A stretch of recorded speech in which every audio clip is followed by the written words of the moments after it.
aceitar mais depois das 5, tá? Então, prontos para hoje? Cadê vocês na tela? Tá todo mundo de Boreste aí depois do almoço?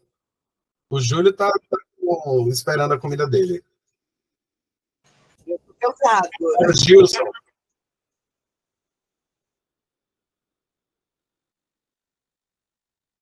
Uhum. Eu percebi que era piada interna.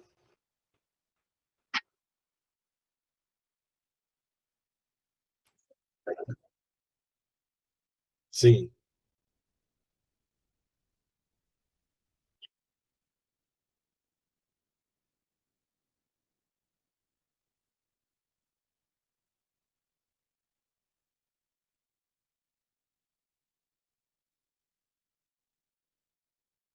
Vide a Múmia, o filme de Brendan Fraser, né?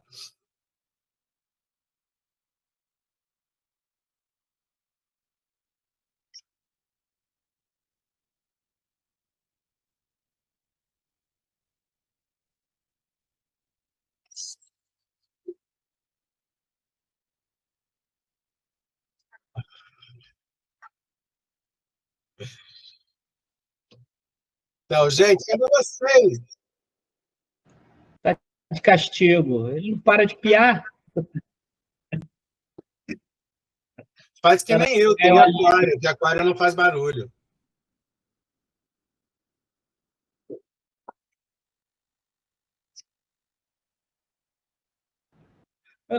Eu tenho que ouvir os teachers. Na verdade, professors. Professors, que a gente já está no pós-graduação. Então, gente, eu vou abrir aqui a tela. A galera que está com timidez aí de aparecer na tela, tá difícil. Meu cabelo tá desarrumado também, gente, relaxem. Aliás, eu ia para o barbeiro hoje, mas não fui para atender vocês, hein? Então não reclame da minha barba mal feita. Professor, só graduate que é teacher, é isso? Na verdade, teacher é de curso específico ou de colégio. Quando você passa para graduação ou escola particular, e aí a gente entra num quesito cultural que a gente não vai comparar com o Brasil. Né? Aqui no Brasil, escolas particulares são muito mais comuns do que públicas. E as públicas, né, a gente infelizmente tem uma qualidade questionável por milhares de motivos. Lá fora, não. Muitas escolas públicas lá fora são consideradas de ensino de qualidade, apesar de também ter histórias como as nossas. Então, quando você chega num curso, numa escola pública, privada, que você tem todo aquele... Pense, por exemplo, em Harry Potter. Exemplos mais bobo aqui que eu posso dar é de Harry Potter. Eles todos são professors, porque pagam caro para estar lá. Então, é uma questão aí também de... Tem a questão cultural e tem a questão do título mesmo, né? Mas, preferencialmente, professor é uma palavra que a gente usa para quando chega na graduação para cima. Mas também pode ser utilizado para professores de ensino médio, fundamental, para escolas particulares. Mas, basicamente, a gente chama de Mr. e o último nome. Eu, por exemplo, seria Mr. Martins. Prefiro Vander, mas vamos lá. Então, alemão. E é nome composto, não é sobrenome. Meu nome é Vander Steiner. É. É.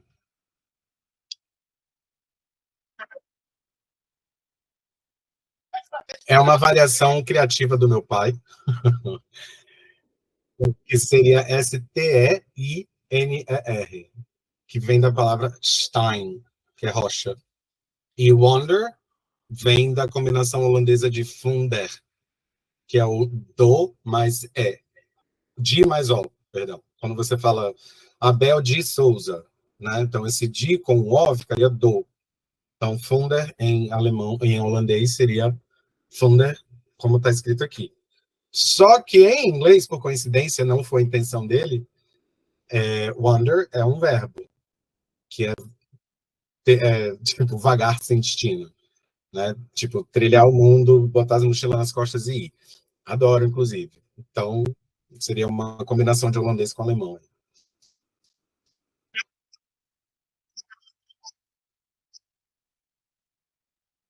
O meu tomou uns goró antes de me registrar. Era para ser Humberto, ele chegou lá e disse, não, vai ser Wanderstein. Minha família me chama de Beto.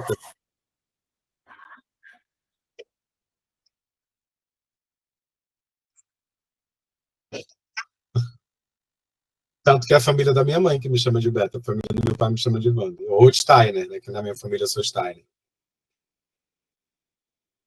Bom, gente, vou começar, tá? Já demorou um tempinho aqui, a aula de hoje é densa.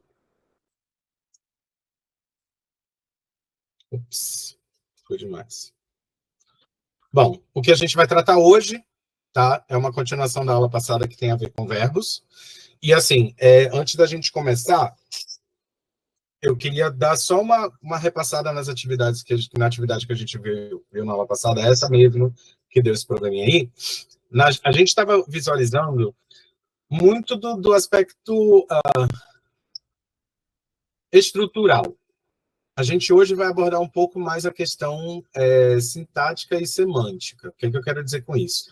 Quando a gente estava trabalhando os verbos na aula passada, a gente estava trabalhando a combinação das palavras, né? O que você coloca um junto do outro para formar o quê? Tanto que a gente discutiu o que é forma verbal e o que é tempo verbal. A forma verbal são os pedaços que você usa juntando para gerar uma ideia. Tanto que a gente viu que, por exemplo, a discussão sobre o will seria se existe ou não, né? E que o will é o que a gente entende como future simple. Então, se eu pego a combinação de will mais um verbo no infinitivo, ou na forma original, will go, will stay, é futuro. Mas se eu tiver que falar isso no present continuous, eu vou precisar misturar o verbo to be, que é o verbo auxiliar, com o verbo principal no ing, né? I am working.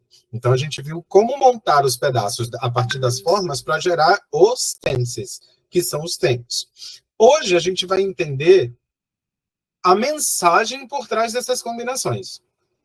E essas mensagens, elas são separadas através desses três elementos aqui que estão na parte de baixo da tela. Os tempos verbais, os aspectos verbais e os modos verbais. Atenção, eu meio que fiz uma tradução forçada aqui, tá? Esses termos, eles são termos trabalhados na língua inglesa, que é verb tenses, verb aspects and verb moods.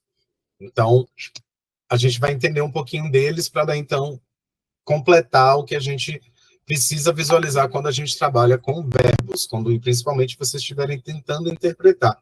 Então, quando vocês sabem, né, a partir do momento que vocês têm ciência de como os verbos funcionam e o que se quer dizer como um falante fluente ou como nativo, então você faz o processo inverso.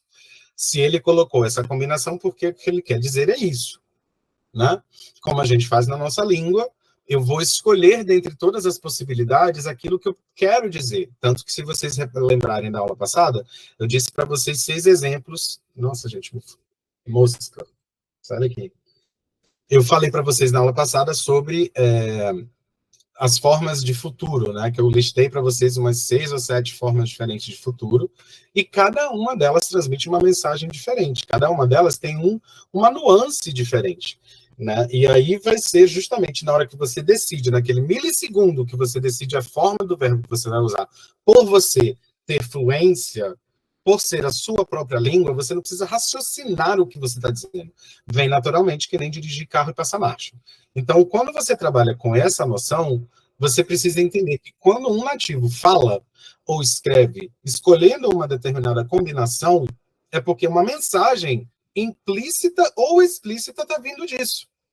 Então, é por isso que a gente está tendo essa segunda aula de verbos aqui, porque no frigir dos ovos, o que vocês vão precisar entender, na verdade, qual é a mensagem dentro do texto, né? Para não interpretar as coisas da maneira errada. E, às vezes, uma inversão de interpretação pode ser um sério problema. Então, o que é um verbo? Um verbo é uma palavra que expressa uma ação ou um estado, né?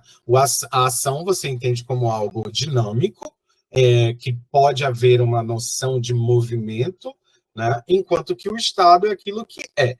É uma noção invariável de da ação. A ação ela tem a variabilidade, a flexibilidade, o movimento, o dinamismo, enquanto que o estado representa uma coisa fixa, firme, factual. Qual que é a importância dos verbos? Se eu não consigo dizer ações, se eu não consigo dar noção de estados, né, da ação, eu não vou conseguir me expressar.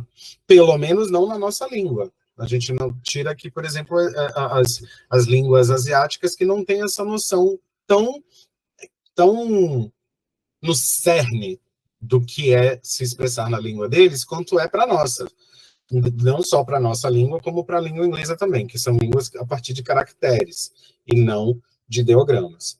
Então, os verbos são essenciais para construir frases e expressar ideias completas, formando o núcleo da ação na sentença. Ou seja, costuma-se dizer que não existe frase sem verbo, o que é uma frase meio determinante demais para o meu gosto, né? Para quem é de humanas, a gente sabe que nem tudo é. As coisas podem ser, ou na maioria das vezes pode ser. Então, o que a gente quer dizer aqui é que vamos considerar como um axioma aqui o fato de que ter um verbo determina a existência de uma frase. Porque a partir do verbo vou precisar entender que existe um sujeito antes e depois do verbo pode haver um predicado. Não é uma obrigação que o predicado exista, mas o sujeito está lá. Por mais que na nossa língua a gente possa ter, por exemplo, o sujeito indeterminado, oculto, inexistente, no inglês eles até, né, poderiam ser classificados dessa forma, mas a gente não tem essa classificação, porque se não tem sujeito, a gente bota o quê? It. E está tudo bem. E os verbos, eles vão ser classificados em relação a tempo, aspecto e modo. Cada uma delas adicionando uma camada de significado, ou seja, esses três conceitos eles vão se misturar, eles vão aparecer juntos. Você às vezes pode usar só um tense, às vezes você pode usar um tense adicionado ao aspecto, ou você pode trabalhar com um aspecto mais um modo mais o tempo. Então, essas três possibilidades elas não são excludentes entre si. Elas trabalham em equipe ou individualmente. A decisão vai do falante, do escritor, a partir da mensagem que ele queira passar. Como assim, Wander? A gente tem aqui, ó, verbos individuais e locuções verbais. Ou seja, a gente precisa lembrar que, em inglês, a existência dos verbos auxiliares são a base da língua. E é a partir dos verbos auxiliares, na grande maioria das vezes, que a gente vai interpretar a mensagem do texto. E muitas vezes o verbo principal, que é o verbo que determina ou a ação ou o estado, ele pode ficar congelado em muitas situações, né? Aí eu não vou nem entrar no mérito de voz passiva, de discurso direto e indireto, que eu não incluo no curso, porque eu acho que é um nível um pouco mais avançado, que a gente não tem tempo e pode acabar atrapalhando vocês. Na hora que vocês estão olhando para um texto, dá para você perceber essa diferença do que é discurso direto e indireto e de voz passiva, uma vez que vocês entendam isso aqui. Se eu estiver dizendo, por exemplo, uma escavação foi feita pelo arqueólogo fulano, vocês vão entender que was made é uma combinação que gera uma voz passiva. Se eu estiver dizendo, Dimara disse que gostava daquilo, então quando eu digo que ela disse que, já está claro para vocês que isso é discurso indireto. Se eu estiver usando aspas, é discurso direto. Estou reproduzindo exatamente as palavras de um autor de um artigo como citação. Então, eu acho que não precisa a gente entrar nesse mérito. Uma vez que vocês consigam interpretar as construções verbais, vocês vão conseguir trazer isso para a realidade de vocês. Mas o grande X da questão aqui é que vocês consigam absorver a mensagem de que tempo verbal, aspecto verbal e modo verbal são caracterizados pela presença de verbos auxiliares. Sem os verbos auxiliares, eu só vou ter o simples. E o simples só trabalha com fato. A gente não pode, né, pensar numa língua que apenas trabalhe com fatos. A gente precisa trabalhar também com variações do fato. Como eu enxergo o fato? Se o fato está inserido na linha temporal ou não.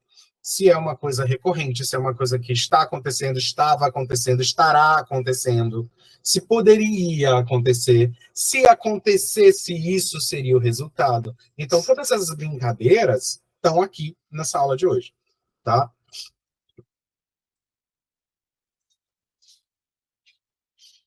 Então, comecemos com o que a gente já estudou na semana passada, com os tempos verbais. A gente identifica que a gente tem tempos verbais que são simples, tempos verbais que são contínuos e tempos verbais que são perfeitos, né? E aí a gente vai ter basicamente um pacotinho aí de verbos auxiliares que vão trabalhar para cada um desses formatos. Por exemplo, se eu estiver falando sobre o present simple ou past simple, eu vou ter o do, ou does, ou did, né? Se eu estiver trabalhando com o continuous, todas as formações verbais que lidam com a forma contínua vão precisar do verbo to be. Seja o verbo to be no presente, seja no passado, seja no futuro. Então, I am studying, I was studying, I will be studying.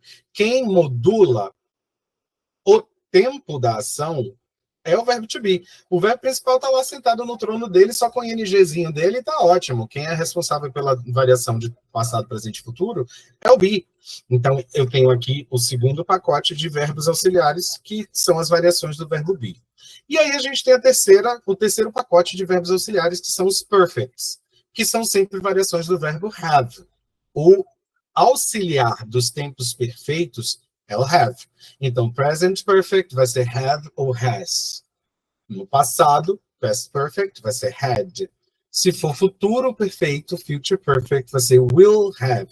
E o verbo principal está lá sentadinho no trono dele, só agindo como particípio passado, que é a terminação ado, do, ido, né, com os irregulares. Os irregulares seriam feito, mas se eu digo a minha casa foi pintada pelo profissional. Então, esse pintada é um particípio passado. Só que a gente usa o particípio passado no inglês não só para voz passiva, como é esse exemplo que eu dei agora. Foi pintada por é uma construção de voz passiva. Mas no inglês, esse particípio passado ele tem outra atuação, que é juntar com o verbo have para dar uma noção de conexão entre presente e passado, passado com passado, futuro com futuro, que são os perfect forms. E aí a gente tem também a quarta categoria, que são os verbos modais, que são aqueles que interpretam a realidade, né? Que eu falei para vocês dos verbos modais, não sei se vocês vão lembrar, may, might, could, can, will, would, should, e etc., que são esses verbos que atuam em cima do verbo principal para dar justamente uma interpretação pessoal, subjetiva. E com isso, a gente, como é subjetivo, isso aí, Edmar, como é subjetivo, a gente vai trabalhar com o conceito de modo subjuntivo. Que a gente tem os modos subjuntivo, indicativo, imperativo, né? E indicativo, subjuntivo e imperativo, exatamente. Então, a gente tem esses elementos aí sendo trabalhados, mas todos eles sendo regidos pela presença de um verbo auxiliar. Enquanto que no português a gente tem que decorar aqueles zilhões de terminações do verbo para conseguir interpretar o que cada um deles quer dizer. A mensagem implícita no verbo do português, ela é dita, né, ela é ditada pela desinência, que é o fim do verbo. A gente vai quebrar isso em dois pedaços. Em vez de ser uma palavra só com todas as coisas juntas, a gente vai ter 2, 3 palavras, cada uma com sua função. Então, o tense identifica se a ação está no presente, passado e futuro. Ponto. O tense, ele tem essa característica de ser muito mais firme. É ou não é, era ou não era, será ou não será. Acabou. Ele trabalha com o fato, mesmo que exista essa discussão se o futuro pode ser considerado fato ou não. Mas na nossa língua a gente considera, então vamos colocar dessa forma. Então seria o present simple, eu trabalho todo dia, que é o presente indicativo. Pode ser eu trabalhei ontem e eu trabalharei na segunda-feira. Ponto. Isso é a única coisa que o tempo verbal indica, se é presente, passado ou futuro. Acabou. Esse é o elemento mais simples dessas variações de construção verbal que a gente tem. Então, nesse caso, ele não ele vem seguido dos seus elementos intrínsecos, que é o aspecto e o modo e suas nomenclaturas. O aspecto e o modo vão alterar os tempos verbais caso a gente sinta a necessidade. Quando eu tenho um simple present, que é, mais uma vez, eu trabalho todo dia. Quando você está falando isso, não existe aí o aspecto, não existe aí um modo. Existe um tempo verbal. Você está trabalhando especificamente em identificar quando e fatos.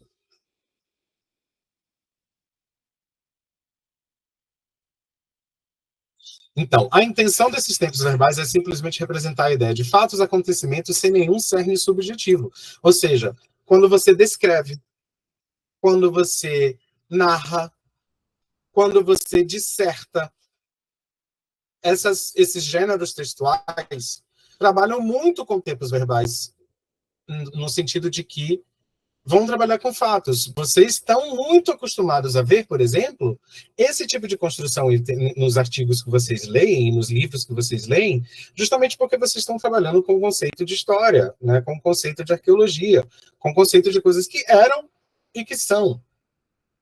Quando vocês entram no mérito de ver um artigo que propõe uma novidade, essa proposta ela vai vir normalmente atrelada a um modo, porque vem aí a questão subjetiva. Mas quando você pega um texto que não necessariamente apenas descreve, por exemplo, um experimento, né, um experimento científico, você vai precisar descrever quais foram as ferramentas que você utilizou, o tipo de pesquisa que você fez, se foi uma pesquisa com historiografia, se você fez uma pesquisa com objetos históricos, com fontes primárias, né, ou fontes secundárias, então você vai fazer toda uma catalogação. Quando você cataloga e cita, isso é tempo verbal.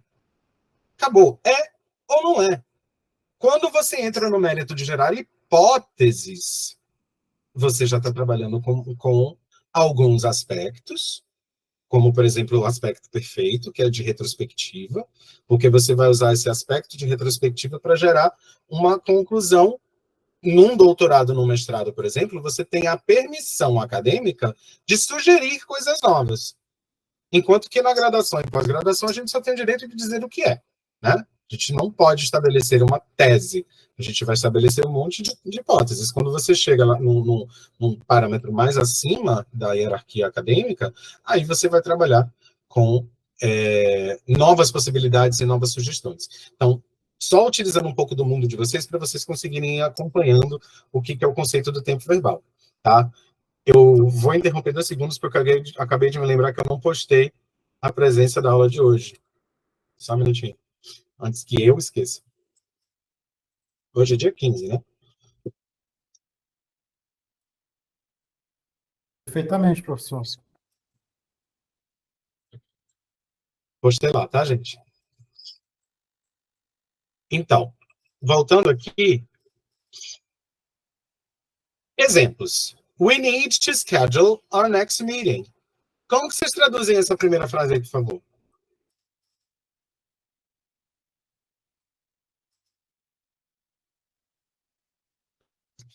Eu preciso agendar o nosso próximo encontro? Cuidado, o sujeito é nós. Ah, é nós. Nós precisamos agendar, né? Nós precisamos agendar nossa próxima reunião. Fato. Se nós precisamos, isso é interpretado como um fato. Acabou. Então, é simple present. Segundo exemplo, they had created a new job opportunities even before the last project. Qual que seria a tradução ali?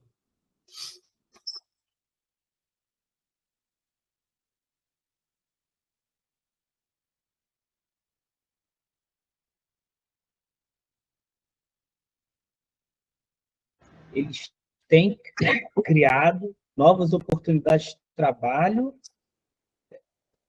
mesmo antes do último projeto? Vamos voltar lá no início, Abel, quando você sugeriu, eles têm criado? Qual é a forma do verbo have?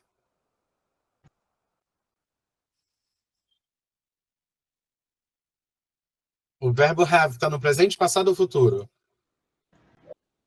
Passado. Passado. Então, como que a gente entende isso?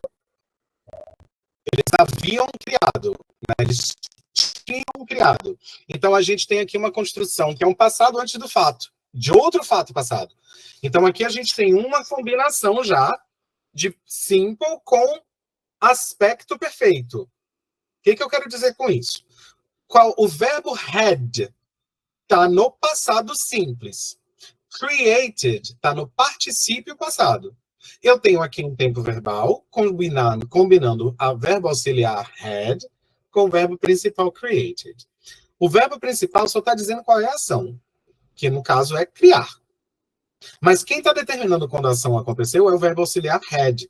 Se eu não tivesse o had, eu teria simples. They created. Eles criaram. A partir do momento que eu joguei o had, eu gerei um aspecto que é interpretar isso na linha temporal. O aspecto tira a característica de simplificação do fato e ele joga na linha temporal. Quando eu digo que eu joguei na linha temporal, se é past perfect, eu estou do passado, olhando para um passado mais longe ainda. Quando você traduz essa frase e diz, eles haviam criado novas oportunidades de trabalho, mesmo antes do último projeto, quando que eles criaram as oportunidades de trabalho?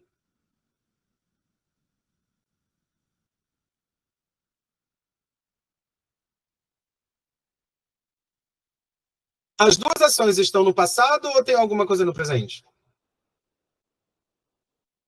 Quem vem antes? Quem vem primeiro? Exatamente. Então, eu estou aqui trabalhando com o aspecto de retrospectiva para que eu entenda que no momento que o último projeto aconteceu, antes disso já tinha a oportunidade de trabalho anterior. Então, esse é o aspecto de retrospectividade, mas eu estou usando uma forma simples no verbo auxiliar.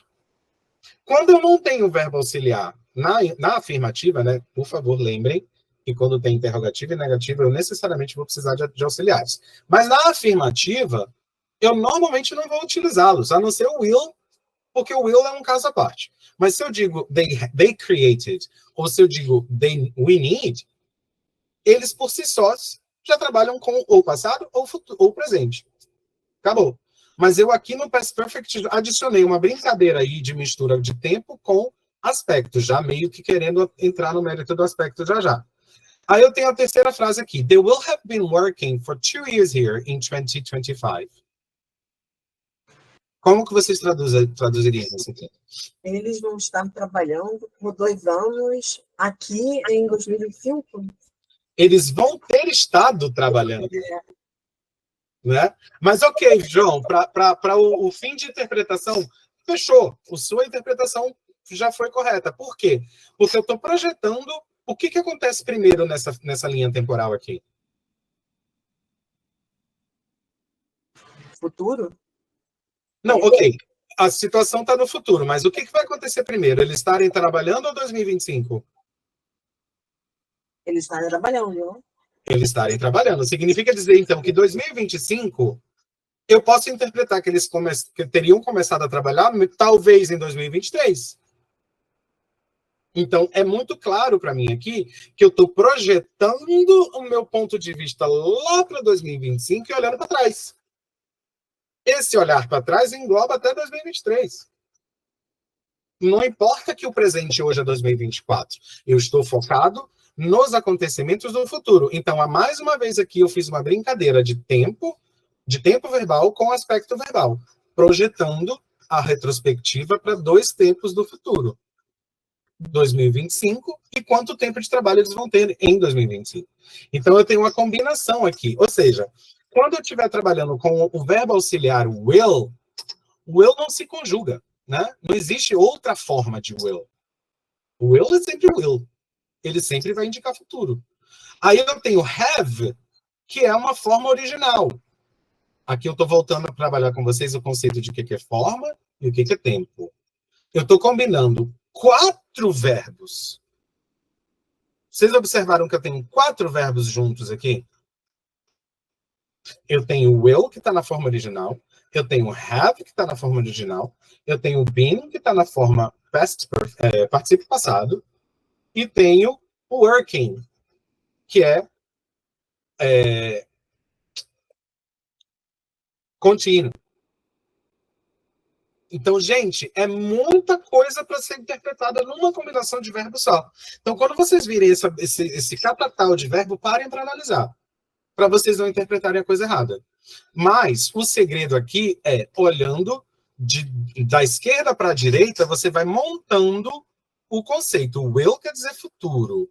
Have, se tem have depois de will aqui, ou ele é a ação, ou ele é um segundo verbo auxiliar. E tem o been. Been já é um outro verbo. Qual é a forma que ele está aqui? Ele não está como is, are, am. Ele não está como was e were. Ele está como been. Been é particípio passado. É a terceira forma do verbo be. Se está na terceira forma, então eu tenho uma combinação aqui. Se eu ainda tenho um quarto verbo com ing, olha quanta coisa é preciso vocês observarem para não interpretar errado. E aí você tem todo o contexto também, né? Que a gente tem for 2 years in 2025, marcadores de tempo. O marcador de tempo que eu tenho aqui é por 2 anos e 2025. Então, vocês precisam juntar todos esses elementos para daí, então, decidir o que ele quer dizer. Então, ó, o fato previsto para o futuro que se estende na linha temporal por algum tempo.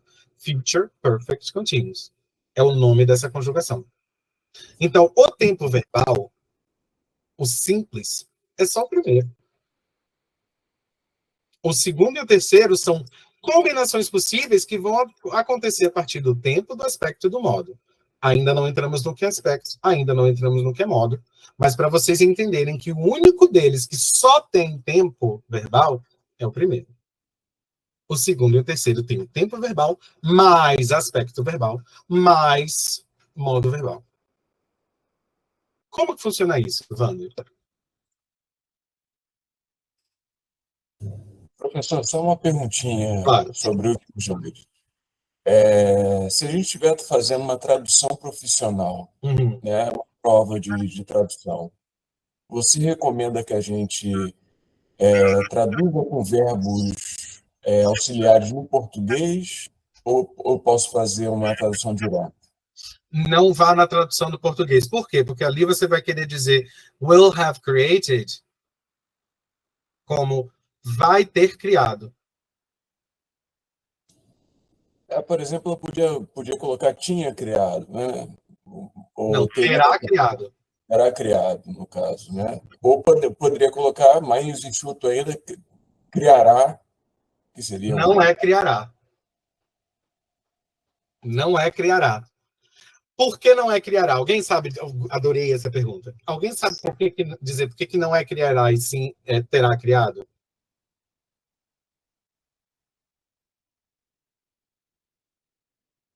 Criará é algo que irá fazer. Terá criado é a certeza de algo que vai fazer. 75% certo. Quem mais arrisca aí?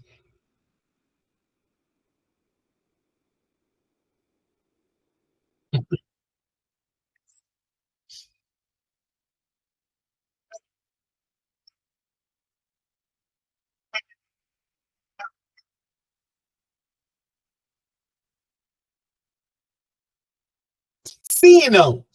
Existe essa certeza por quê?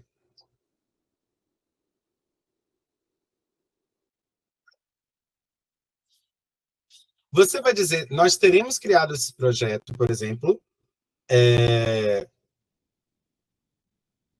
em dezembro, esse projeto já terá sido criado.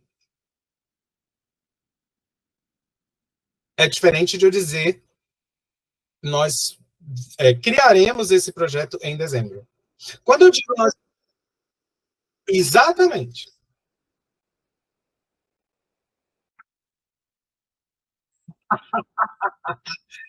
Quando eu digo, Maurício, que eu criarei esse projeto na semana que vem, ou eu terei criado o projeto na semana que vem, a interpretação é diferente. Porque quando eu digo simplesmente eu criarei, significa dizer que eu estou no plano que eu estou no momento do planejar.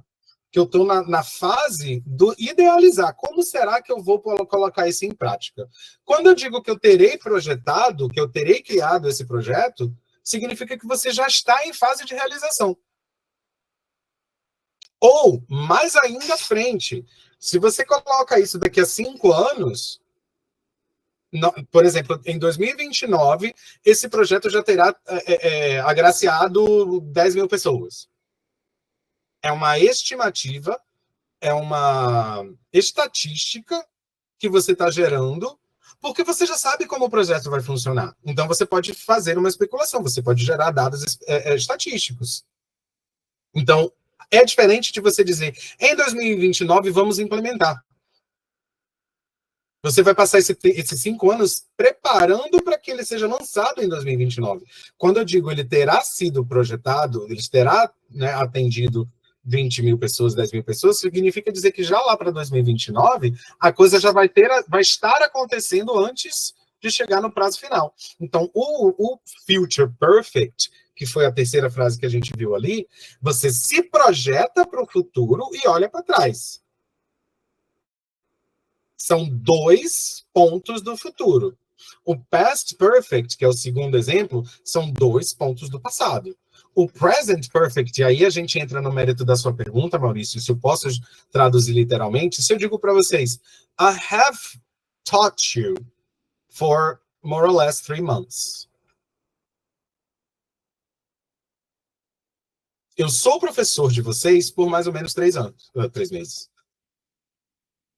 Eu não preciso dizer eu tenho sido. Em português a gente não falaria assim. Eu posso traduzir literalmente? Posso. Eu tenho ensinado para vocês durante 3 meses.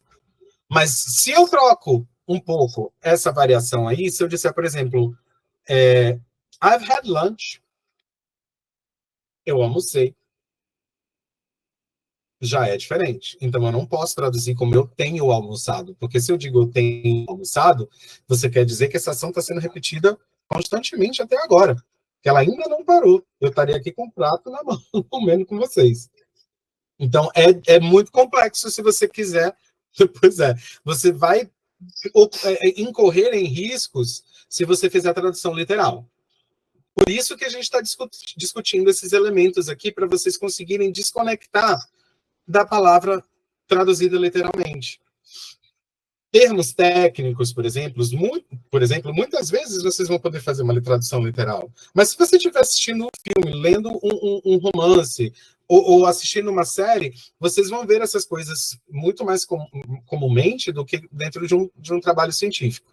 Um trabalho científico, ele geralmente tem um padrão, assim, né? Tem uma frequência mais alta de ocorrências de algumas combinações verbais do que outras.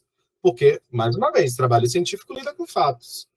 Então, você vai ter uma limitação ali por estilo de escrita que vai ser um pouco mais suave para vocês acompanharem. Mas eu estou aqui trabalhando também para vocês usarem, né, criarem aquela paixãozinha, né, aquela curiosidade, poxa, inglês é legal, vamos ver se eu consigo aprender mais, né?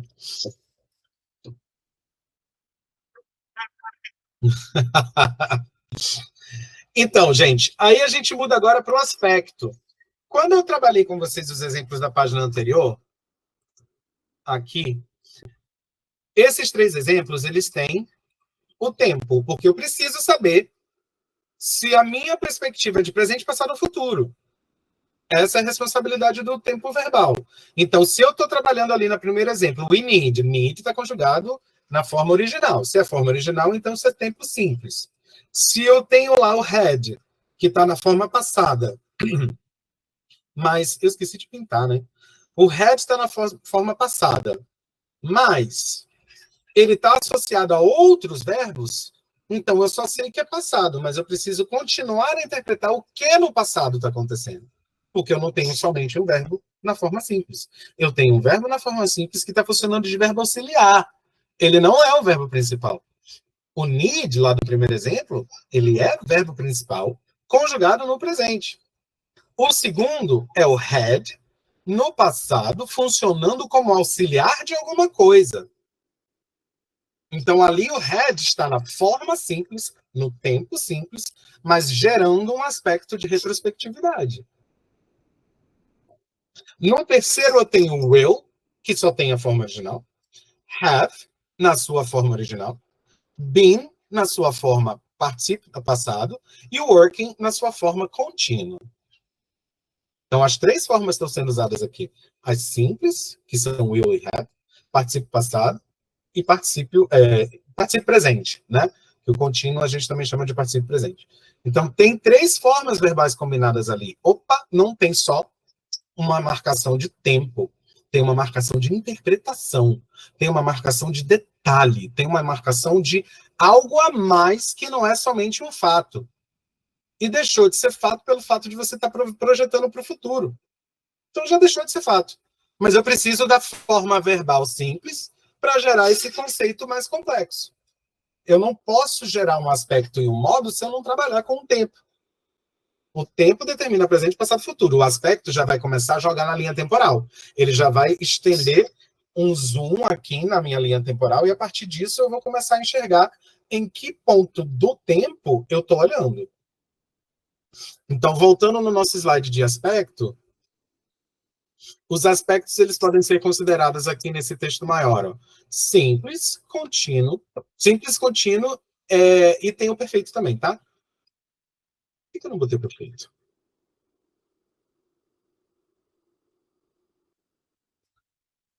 Tá errado isso aqui. Deixa eu mudar.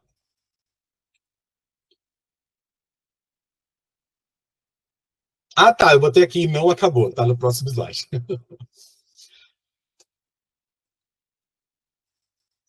Então, o aspecto verbal mostra o tempo interno da ação, se ela é contínua, repetitiva ou complexa. Se eu digo she walks versus she's walking. Qual que seria a diferença de she walks e she's walking?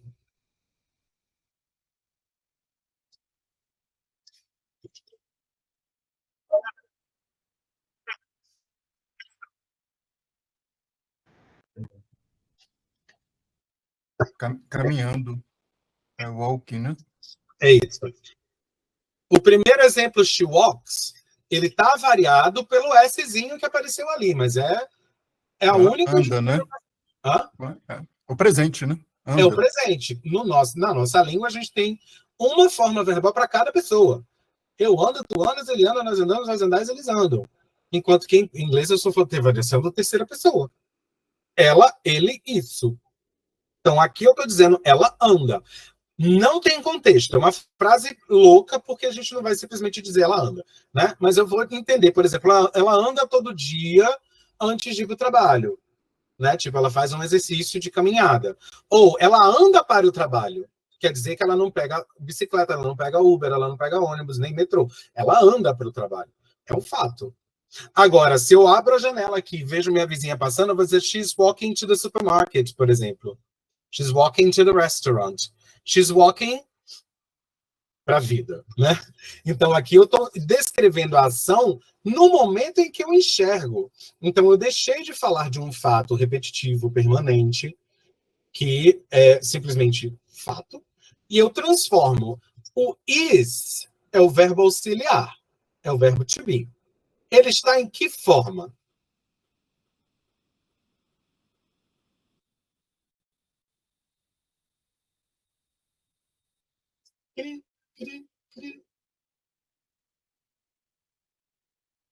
Is é conjugação do verbo to be. Que conjugação é essa? Presente, passado ou futuro? Presente. Presente. Então eu já sei que é uma ação que está no presente, mas eu preciso continuar olhando porque, epa, surgiu um segundo verbo aí. Esse segundo verbo está aparecendo com que aspecto? ING. Então, se eu tenho o ING, automaticamente eu vou associar essa combinação em algo dinâmico, em movimento, que pode estar... Exatamente. Então, eu tenho... Por que eu chamo de present continuous? Porque o verbo to be está no presente. Contínuo porque o ING apareceu no walking. Então, eu tirei a responsabilidade de tempo do verbo principal e joguei no verbo auxiliar. Quem agora assume a função de dizer se é presente, passado ou futuro é o verbo auxiliar. Porque para aspecto contínuo eu preciso de duas palavras, o Batman e o Robin, a dupla dinâmica. Sem esses dois eu não posso trabalhar. Senão eu vou continuar dizendo um fato. Ela está. Acabou. Eu não posso dizer she walking sem o verbo to be. Não faz sentido algum. Isso não é uma combinação verbal. E perceba que isso existe, inclusive, no português. Ela está andando tem a mesma lógica do que eu estou explicando para vocês aqui. Está é uma conjugação do verbo estar no presente. Presente do indicativo. Ela está. Eu estou, tu estás, ela está. Certo? Então, eu já entendi que a ação está localizada na linha temporal no presente. Só que não é simplesmente o fato de estar, mas estar andando. Então, eu estico um pouco a linha temporal e entendo que o agora está no meio, que é uma ação que começou antes do agora e vai terminar depois do agora. As duas extremidades dessa ação, que por ser contínua vai acabar, estão abraçando o agora. Todo aspecto contínuo trabalha com o conceito de não ser permanente, de ser temporário, que tem uma hora de começar e uma hora de acabar. Lembrem-se do exemplo que eu dei na aula passada. Se eu disser para vocês, eu moro em Curicica e eu estou morando em Curicica, são frases que dão interpretações diferentes. Eu moro, não tenho pretensão de mudar. Eu estou morando, mesmo que implicitamente, pode dar uma sensação assim de, talvez ele esteja querendo se mudar algum dia. Talvez seja algo temporário. Então, o aspecto ING, o aspecto contínuo, é justamente a sensação de algo temporário, limitado por um início, um meio e um fim. Só que ele precisa do tempo presente, passado e futuro. Porque o ING sozinho só dá a sensação de continuidade. Mas é continuidade no futuro, no passado ou no presente? Eu preciso do auxiliar is. Então, aqui a gente tem o primeiro momento em que dois elementos verbais vão se juntar. O tempo, is, indicando que é presente. Se fosse passado, seria was. Se fosse futuro, seria will be. Mas o ING continua. Seria I was walking, I am walking, I will be walking. Deixa eu escrever para vocês isso aqui.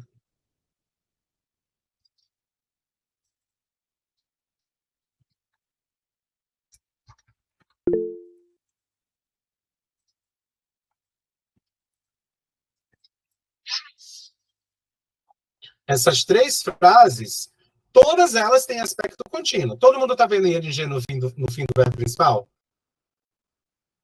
Não importa se é presente, passado ou futuro. Está sempre em movimento. O tempo entrou no verbo auxiliar. Eu sei que a primeira frase foi algo que aconteceu durante algum tempo, esticado na linha temporal, porque o was está indicando que é passado. Eu sei que na segunda frase está acontecendo nesse momento, abraçando o agora, porque o verbo auxiliar está no presente, am. E eu sei que a terceira frase vai abraçar um ponto de início e de fim no futuro, porque eu estou usando o verbo auxiliar will be. Eu estou conjugando o verbo be no futuro. Então, tem dois pedaços. O primeiro pedaço é qual é o tempo da ação e qual é o aspecto da ação. Tempo, presente, passado, futuro. Aspecto, simples ou contínuo? Contínuo aqui. Aspecto contínuo é uma ação em progresso. É uma ação que se estica ao longo da linha temporal, sempre abraçando um ponto. No presente contínuo, você está abraçando o agora. No passado contínuo, você abraça um outro momento. No futuro, você abraça um outro momento. O que eu quero dizer com isso? Se eu digo para você, Gilson, o que você estava fazendo ontem às 14h? Eu estava trabalhando. Então, às 14h, você começou às 2h? Não. Você parou às 2h? Não. Então, o início e o fim abraçam 14h, certo? Certo. O Demi, você vai fazer o que amanhã de tarde?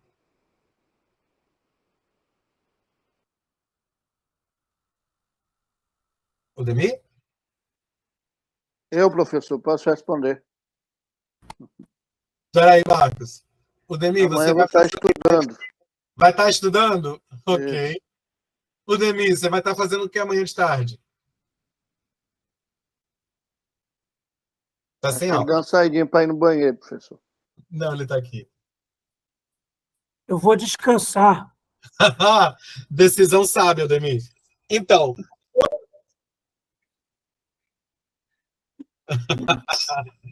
Quando a gente fala, por exemplo, o Marcos vai estar estudando, a gente está falando da tarde. A tarde é um período de digamos lá, 12h às 6h. Então, essa ação vai ser esticada de 1 às 6h. No meio disso, a ação está em progresso. Por isso que é contínuo. O Demi vai estar descansando. Então, a tarde é um período longo. Então, ao longo da tarde, que tem o início e tem o fim, no meio disso vai estar acontecendo. Isso é o aspecto contínuo. Quando eu digo eu sou baiano, é fato, não tem aspecto. O aspecto é simples. Né? Eu digo, tenho 47 anos. Ah, Wanda, mas aqui você vai fazer aniversário, daqui a pouco você vai mudar de idade. Tudo bem, mas eu não tô nem pensando nos 48. Prefiro ficar nos 47 ainda. Então, enquanto eu tô no 47, eu tô lá dizendo 47,59, tô lá esperando. Então, esse momento, eu não digo considerando a variação, eu digo considerando o fato que eu tenho 47, não 46. E não 27, infelizmente. Não acabou.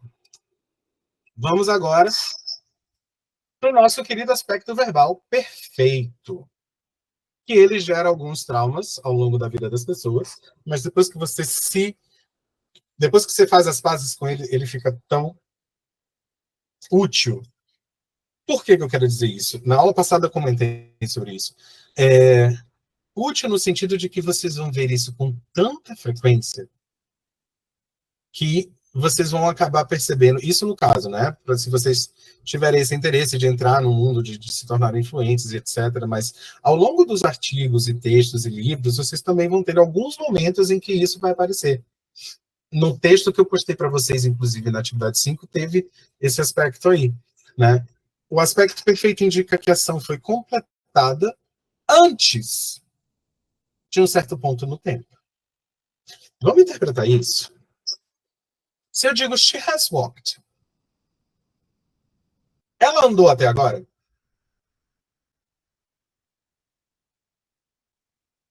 Não, ela tinha feito, ela executou a ação, né?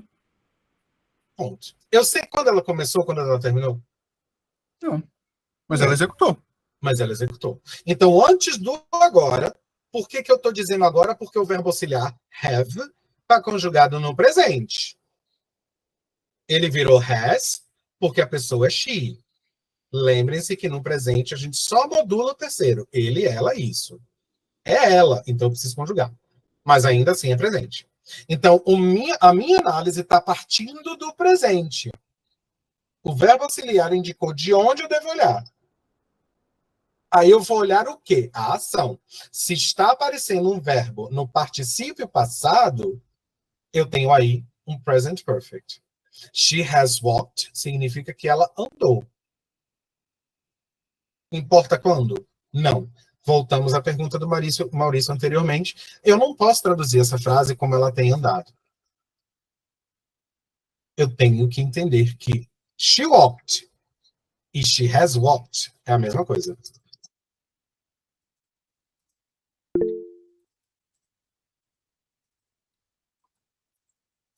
Mas é a mesma coisa no sentido de interpretação de tradução. Mas a interpretação semântica não é. Normalmente, quando você diz a primeira frase do chat aqui, she walked, eu posso dizer she walked for 3 hours. Ela andou por 3 horas. Ela já parou de andar?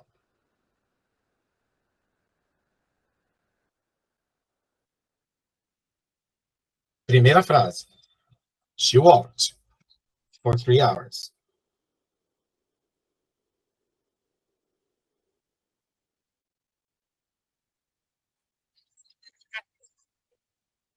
Exatamente. E porque eu estou usando walked? A ação já morreu.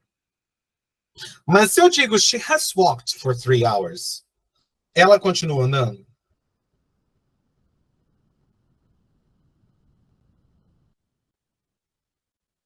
Talvez sim, talvez não. Mas o fato é que ela ter andado por 3 horas tem algum peso no que eu vou dizer depois. Eu posso dizer, por exemplo, she looks so tired. She has walked for 3 hours to get here. Ela está com uma aparência super cansada. A coitada andou por 3 horas até chegar aqui. Então, eu estou trazendo um fato que já acabou, que já aconteceu, que já ocorreu, mas eu preciso trazer esse fato de volta à vida porque é importante. Por que é importante? Porque eu estou dizendo que ela está com uma aparência cansada. É importante eu trazer esse fato morto, acabado, terminado do passado, de volta para o presente, meio que como um Walking Dead, um zumbizinho, porque eu preciso explicar por que eu estou explicando. Eu estou explicando por que ela está cansada. Então, eu trouxe do passado para o presente. Aí eu tenho, qual é o meu ponto de observação? Has. Has está no passado, está no presente. Eu me coloco no presente e olho para trás. Esse é o aspecto perfeito. É a retrospectiva da conclusão de uma ação em um tempo antes do agora. Existe também a conclusão de ação em tempos diferentes. Deixa eu tentar pegar uma imagem aqui que talvez ilustre melhor. Eu acabei de perceber que poderia ter usado isso para vocês. Vamos lá, achei uma aqui.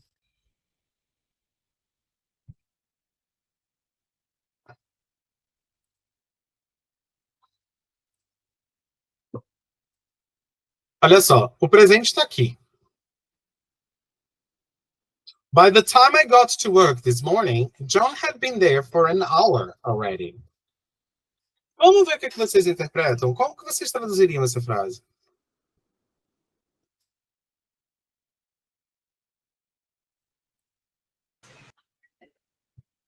Pelo tempo. Ai, mãe.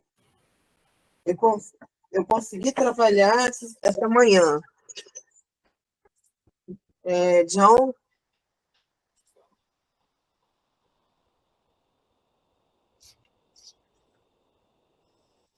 Pelo horário. John tem estado lá por uma hora. Already, eu agora esqueci como traduz. Já. Já, é. Por essa hora, estou no trabalho pela manhã. John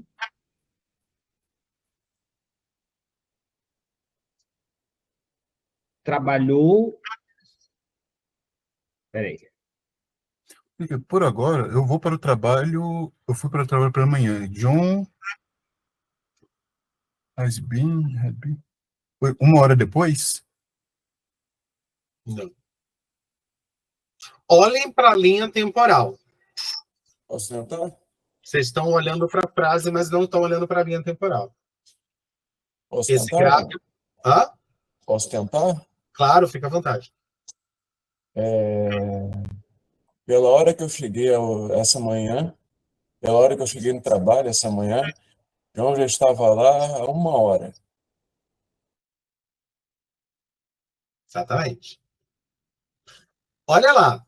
John arrived at 9 a.m. Se eu cheguei às 10, ele já estava lá uma hora antes de mim. Aí, cuidado, tá, gente? Got é o passado do verbo get. By the time é uma locução adverbial que quer dizer a mesma coisa que quando. Então, quando eu cheguei no trabalho esta manhã, John já estava lá há uma hora. Ele havia chegado antes de mim uma hora antes. Observem o verbo got. Eu tenho aspecto ou tempo? Ou as duas coisas?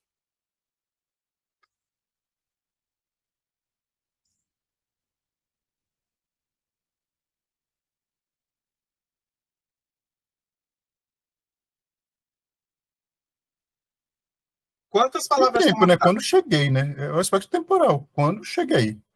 Esse aspecto é simples ou é contínuo ou é... Perdão, Abel, até tem mesmo, verdade. Esse aspecto é simples, ele é contínuo ou ele é perfeito?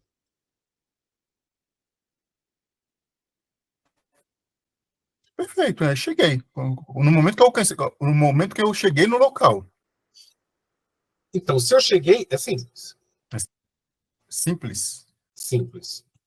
Você só marcou que chegou. Ponto, acabou, fato. Morreu. Sem grandes interpretações, sem grandes avaliações dos fatos ocorridos em volta. I got.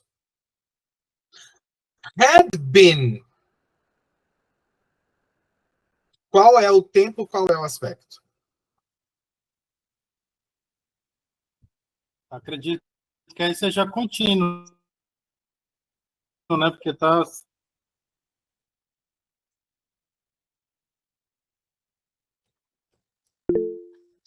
Tem ING?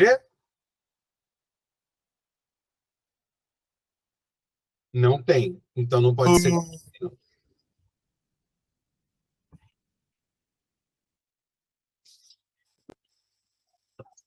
Deixa eu abrir uma outra imagem aqui para vocês. Tenho chegado, né, professor? Ele está no perfeito. Cuidado com a tradução literal. Ele chegou. Por quê? Ele chegou. Mas para fim de conjugação, professor, eu tenho que guardar, porque senão na hora de conjugar eu não vou lembrar. Tranquilo. Olha só. Dê uma olhada aqui nessa lista de verbos que está maior aqui, ó. Run, ran, run. Sing, sang, sung. Spit, spat, spat. Swim, swam, swam. Ring, run, run. Essas formas verbais aqui, elas estão identificando... vocês estão vendo que são 3 colunas, certo? Eu tenho a forma base, eu tenho a forma passada e a forma particípio passado. Se eu tiver que jogar o verbo be nessa lista, eu vou ter am, is, are, base form, was, were, past form, e been, past participle. Se tiver que colocar o verbo be, ser, estar, né? Nessas 3 colunas, a primeira coluna eu vou ter isso. Deixa eu ver se eu acho uma imagem com isso para vocês. Eita.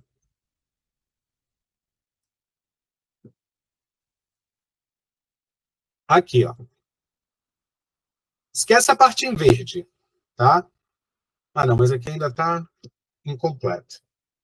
Perfeito, achei aqui.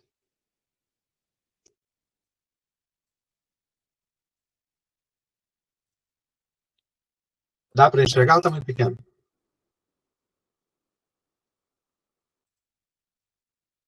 Então, no presente, essas são as conjugações possíveis que eu tenho do verbo to be. I am, you are, he is, she is, it is, we are, you are, they are, e etc. No passado, I was, you were, he, she, it was, you were, we were, you were, they were. No perfect, eu vou ter sempre been. Been. Só que nesse caso aqui é present perfect. Então, o have está no presente. No nosso exemplo aqui,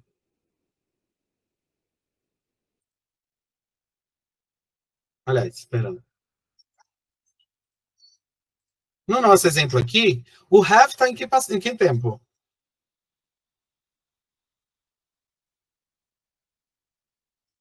Passado.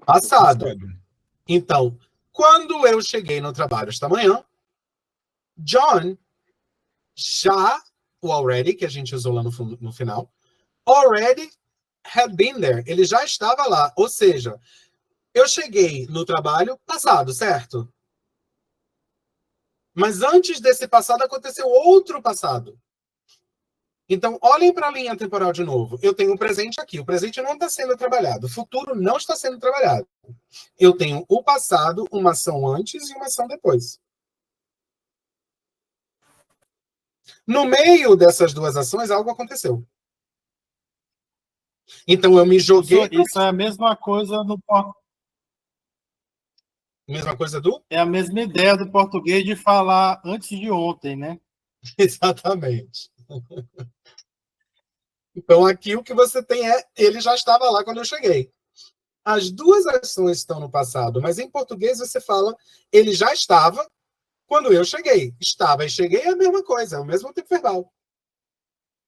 Aí onde fica o aspecto perfeito? O aspecto perfeito fica no fato de que quando você diz isso em inglês, você vai dizer que a chegada do John aconteceu antes da minha.